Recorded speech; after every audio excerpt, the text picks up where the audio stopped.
Hello everyone, स्वागत है आपका रेप्लिका वर्ल्ड में। और आज हम पढ़ने वाले हैं किंगडम एनिमेलिया। तो किंगडम एनिमेलिया का ये पार्ट 4 है। इससे पहले हम लोग ऑलरेडी किंगडम एनिमेलिया के बारे में काफ़ी चीज़ें पढ़ चुके हैं, काफ़ी फाइलम्स भी हम इसमें कवर कर चुके हैं। आज के इस लेक्चर में हम लोग फाइलम एनिलिडा और फाइलम ऑर्थोपोडा कवर करने वाले हैं। तो चलिए शुरू करते हैं। सबसे पहले बात करते हैं फाइलम एनिलिडा की। तो हम सबसे पहले बात करेंगे कि फाइलम एनिलिडा में हैबिटाट क्या होता है, मतलब कहाँ पे मिलते हैं ये ऑर्गेनिजम्स, बॉडी ऑर्गेनाइजेशन क्या होता है, सिमेट्री क्या होती है, बॉडी ऑर्गन्स क्या होते हैं, रिप्रोडक्शन क्या होता है, इन सब चीज़ों के बारे में हम बात करेंगे। अगर हैबिटाट की बात करें तो फाइलम एनिलिडा के जो ऑर्गेनिजम्स हैं वो एक्वाटिक भी हो सकते हैं और टेरेस्ट्रियल भी हो सकते हैं। अगर एक्वाटिक होंगे यानी पानी में रहने वाले होंगे तो वो नमकीन पानी यानी मरीन वाटर में भी मिल सकते हैं या फ्रेश वाटर में भी मिल सकते हैं, और टेरेस्ट्रियल भी हो सकते हैं यानी कि ज़मीन पे रहने वाले भी हो सकते हैं। अगर एनिलिडा की बात करें तो ये फ्री लिविंग होते हैं, बट कुछ इनकी फॉर्म्स पैरासिटिक भी होती हैं, यानी कि परजीवी के तरह भी ये रहते हैं दूसरों की बॉडी के ऊपर। बॉडी ऑर्गेनाइजेशन की अगर बात करते हैं तो organ system level of organisation होता है, मतलब कि इनमें ऑर्गन सिस्टम देखने को मिलते हैं। बायलेटरल सिमेट्री होती है इनके अंदर। ट्रिप्लोब्लास्टिक होते हैं, मतलब 3 जर्म लेयर्स होती हैं, एक्टोडर्म, एंडोडर्म और मीजोडर्म। मेटामेरिकली सेगमेंटेड होते हैं, यानी बॉडी सेगमेंट्स की फॉर्म में डिवाइडेड होते हैं, ना सिर्फ एक्सटर्नली बल्कि इंटरनली, मतलब इनके अंदर से भी बॉडी सेगमेंट की फॉर्म में होती है और ऑर्गन पर्टिकुलर सेगमेंट्स में होता है। फॉर एग्जांपल जैसे मान लीजिए थर्ड सेगमेंट में सर्कुलेटरी सिस्टम है, फिफ्थ में आपको ओवरी मिल गई। इस तरीके से एक एग्जांपल के तौर पे मैंने आपको बताया कि सेगमेंट्स में इसके ऑर्गन्स होते हैं, ये सेगमेंटेड बॉडी होती है। सिलोमेट्स होते हैं, मतलब सिलोम कैविटी प्रेजेंट होती है। और अगर हम बात करें कि एनिलिडा जो नाम है वो कहाँ से आया, तो एक लैटिन वर्ड होता है एनुलस, जिसका मतलब होता है रिंग, लिटिल रिंग्स। उससे ये नाम आया एनिलिडा, क्योंकि इसके ऑर्गेनिजम्स की बॉडी सेगमेंटेड होती है और इनके पास लॉन्गिट्यूडनल और सर्कुलर मसल्स होती हैं बॉडी में, जो इनको मूव करने में हेल्प करती हैं। जैसे फॉर एग्जांपल लीच, तो लीच जो होती है वो इसी एनिलिडा का ही हिस्सा है। और आपको पता है लीच के पास पैर तो नहीं होते, कोई भी अपेंडेजेस नहीं होते, बट वो मूव कैसे करती है, जो उसकी मसल्स होती हैं उसके थ्रू ही वो मूव कर पाती है। तो यहाँ पे यही बात कही गई है कि इनकी बॉडी में सर्कुलर और लॉन्गिट्यूडनल मसल्स होते हैं, जिसकी वजह से लोकोमोट कर पाते हैं। एक्वेटिक एनिलिड्स जैसे कि नेरिस जो है उसके पास पर लेटरल अपेंडेजेस भी होते हैं, जिनको पैरापोडिया कहा जाता है, जो कि स्विमिंग में उसकी हेल्प करते हैं। ठीक है, नीरिस एक एक्वेटिक एनिलिड होता है जिसके पास अपेंडेजेस भी होते हैं, जिनको पैरापोडिया कहा जाता है, मतलब हाथ पैर जैसे जो होते हैं ना, उसी तरीके से अपेंडेजेस होते हैं और ये उसको स्विम करने में हेल्प करते हैं। ऑर्गन सिस्टम की अगर बात करते हैं तो क्लोज सर्कुलेटरी सिस्टम इनके पास प्रेजेंट होता है। नेफ्रिडिया इनको ऑस्मो रेगुलेशन और एक्सक्रीशन में हेल्प करते हैं। ऑस्मो रेगुलेशन मतलब आयन के बैलेंस बना के रखने में बॉडी फ्लूइड में, और एक्सक्रीशन मतलब गंदी चीज़ों को, वेस्ट मटेरियल को बॉडी से बाहर निकालने में। तो नेफ्रिडिया इनका एक्सक्रीटरी ऑर्गन होता है। न्यूरल सिस्टम जो है अगर उसकी बात करें तो neural system consist of paired ganglia.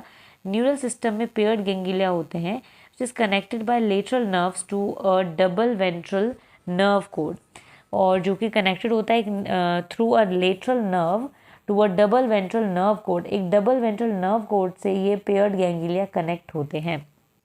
Sexual reproduction की बात करते हैं तो नीरिस जो है, जो कि एक एक्वेटिक फॉर्म है, ये डायूशियस होता है, जबकि जो अर्थवॉर्म है और लीचीज है वो मोनोशियस होता है। डायूशियस का मतलब नीरिस जो है वो उसका मेल अलग होगा, फीमेल अलग होगा, जबकि अर्थवॉर्म और लीचीज में ऐसा नहीं होता। इसमें मेल और फीमेल एक ही इंडिविजुअल में होता है। रिप्रोडक्शन हमेशा सेक्सुअल होता है।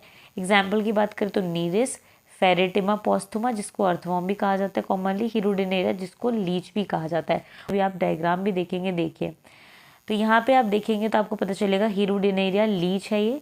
ठीक है, यहाँ पे देखिए इसके क्या है, सेगमेंट्स है बॉडी में और मसल्स के थ्रू ये मूव करता है, और आगे की तरफ इसके सकर प्रेजेंट होता है, ये सकर है। ठीक है, जिसके थ्रू ये खून को चूसता है। इसके बाद ये आप निरिस देख सकते हैं, और ये इसके पैरापोडिया है, आप देख सकते हैं, इसकी वजह से ये स्विम कर पाता है, और ये इस तरीके का ऑर्गेनिज्म होता है। ठीक है, फाइलम ऑर्थोपोडा के बारे में बात करते हैं हम। नेक्स्ट जो फाइलम है ये लार्जेस्ट फाइलम होता है एनिमेलिया का, जिसमें इंसेक्ट्स इंक्लूड होते हैं।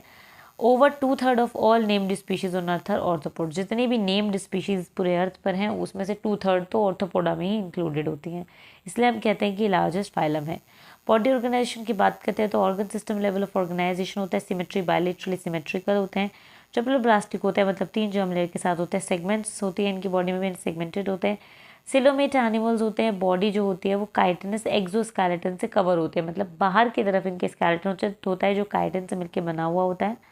बॉडी जो होती है वो हेड, थोरैक्स और एब्डोमेन में डिवाइडेड होती है, मतलब इनकी बॉडी तीन पार्ट्स में डिवाइडेड होती है, हेड, थोरैक्स एंड एब्डोमेन। ये इनकी खास बात होती है। जो नाम ऑर्थोपोडा है वो ऑर्थोस से लिया गया है या आर्थ्रोस से लिया गया है और पोडा से लिया गया है। आर्थ्रोस मतलब जॉइंट और पोडा मतलब अपेंडेजेस, जिनके जॉइंट अपेंडेजेस होते हैं। तो ये भी इसकी एक बहुत इंपॉर्टेंट कैरेक्टरिस्टिक है that arthropods have joint appendages. Organ systems की बात करते हैं तो रेस्पिरेटरी ऑर्गन्स गिल्स होते हैं, बुक गिल्स होते हैं, बुक लंग्स या ट्रैकियल सिस्टम्स होते हैं based on the habitat. Circulatory system open type का होता है। सेंसरी ऑर्गन्स एंटेना होते हैं। आई कंपाउंड या सिंपल हो सकती है। स्टैटोसिस और balancing organ present, balancing organs present होते हैं, ठीक है। इसके अलावा excretion takes place through Malpighian tubules. Excretion Malpighian tubule के थ्रू होता है। जैसा आपने देखा होगा केकड़े की अगर हम बात करते हैं या हम बिच्छू की बात करते हैं तो उनके पास बैलेंसिंग ऑर्गन्स प्रेजेंट होते हैं, ठीक है। तो वही बैलेंसिंग ऑर्गन की बात कही गई है। रिप्रोडक्शन की बात करते हैं तो मोस्टली डायोशियस होते हैं, यानी मेल और फीमेल अलग ही होते हैं ज़्यादातर। फर्टिलाइजेशन इंटरनल होता है, मतलब फीमेल की बॉडी के अंदर होता है। ये मोस्टली ओवीपेरस होते हैं यानी एग लेइंग होते हैं। डेवलपमेंट डायरेक्ट भी हो सकता है, इनडायरेक्ट भी हो सकता है, यानी कि डेवलपमेंट यानी कि फर्टिलाइजेशन होने के बाद जो बच्चे का डेवलपमेंट है, ये जो डेवलपमेंट है वो डायरेक्ट भी हो सकता है कि डायरेक्ट यंग वन बन जाए फिर, या हो सकता है कि पहले लार्वल स्टेजेस आए फिर जो है डेवलप्ड इंडिविजुअल बने।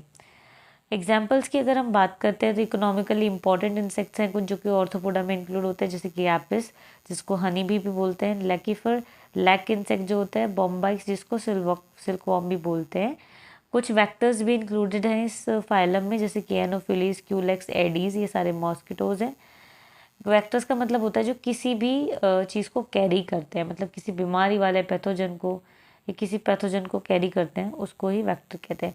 ग्रिगेरियस पेस्ट भी होता है, मतलब कुछ पेस्ट भी होता है इसमें, जैसे कि लोकस्ट है जिसको लोकस्ट भी कहते हैं, ठीक है। इसके बाद लिविंग फॉसिल भी इसके अंदर होता है जिसको लिमिलस जानते हैं हम, लिमिलस के नाम से, किंग क्रैब है ना, तो ये भी क्या है, लिविंग फॉसिल है।